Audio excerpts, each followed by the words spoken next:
ये भी बताएगा आप क्या इम्कान ज़ाहिर किए जा रहे हैं इलेक्शन कमीशन की जानिब से 39 सीटों में हम देख रहे हैं कि नून लीग है, पीपल्स पार्टी और दीगर जमातें हैं, तो क्या इम्कान ज़ाहिर किए जा रहे हैं कौन सी पार्टी को ज़्यादा सीट्स मिलेंगी या कितनी मिलेंगी? देखिए ये बड़ा इसमें सीटें नहीं मिलेंगी अब। अगर ये समझने वाली बात है, already election commission of Pakistan ने जो है वो हुक्मरान यानी जितनी भी पार्लिमानी पार्टियां हैं उनको मखसूस नशिस्तें दे चुकी है। कौमी असम्बली की अगर हम बात करें तो कौमी असम्बली में जो है वो तरीके इंसाफ और सुन्नी इत्तेहाद कौंसिल के अलावा पाकिस्तान मुस्लिम लीग नून, पाकिस्तान पीपल्स पार्टी, JUIF और दीगर जो पार्लिमानी पार्टियां हैं उनको जो है मखसूस नशिस्तें मिल चुकी हैं।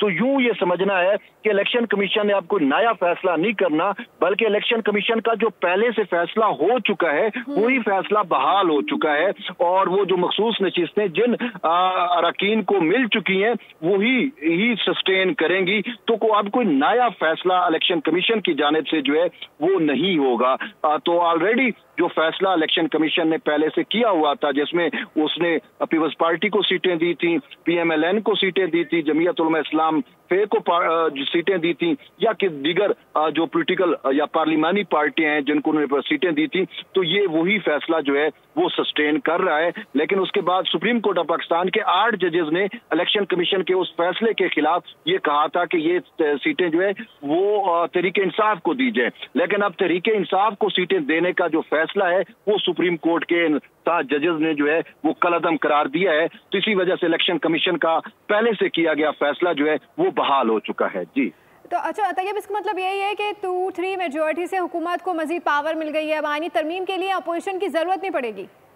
बिल्कुल आपने दुरुस्त कहा कि हुकूमत के पास अब जो है वो 2/3 अक्सरियत जो है वो आ चुकी है और हुकूमत को अब अपोजिशन की तो हरगिज़ जरूरत नहीं होगी और हुकूमत अब जो चाहे जिस तरीके से चाहे जो भी कानून साजी करे अब उसे कोई चीज जो है वो माने नहीं होगी। तो ये एक अहम डेवलपमेंट है। उसके साथ साथ एक और चीज भी देखने की जरूरत है, वो ये है कि मखसूस नशिस्तों का हतमी फैसला ना होने की वजह से जो सेनेट इंतखाबात हैं खासकर खैबर पख्तूनख्वा से मुतल्लिक वो भी नहीं हो पा रहे थे। तो अब ये फैसला आने से जो है वो खैबर पख्तूनख्वा से मुतल्लिक जो है वो अब सेनेट के इंतखाबात भी होंगे, यानी कि KPK से जो है वो सेनेटर्स का चुनाव भी जो है वो भी अब इस फैसले के बाद जो है वो किया जाएगा। तो ये एक अहम और बड़ी डेवलपमेंट है। जी ठीक है, तैयब बलोच हमें तमाम तरह सिचुएशन से आगाह कर दे। सब्सक्राइब करें और बेल दबाएं ताकि कोई खबर रह न जाए।